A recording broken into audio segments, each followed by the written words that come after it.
Hello everyone, আশা করি সকলে ভালো আছেন। আশা করি আমিও ভালো আছি। আপনাদের দোয়া ভালোবাসা।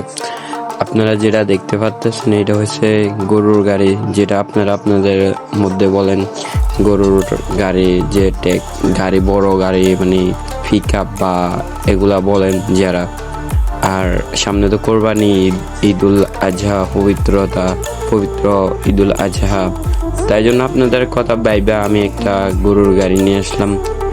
সবাইরে ভালো লাগবে, কারণ এখন যারা বাস সিমুলেটর ইন্দোনেশিয়া গেমটা খেলেন তাদের জন্য এটা অনেক পছন্দের একটা মুড হবে আমি জানি। তাই জন্য আপনাদের কথা ভাইবা আমি এই গাড়িটা নিয়ে আসলাম। সবাই দেখে কিরকম হয়েছে আমাকে জানাবেন। আসসালামু আলাইকুম সবাইকে।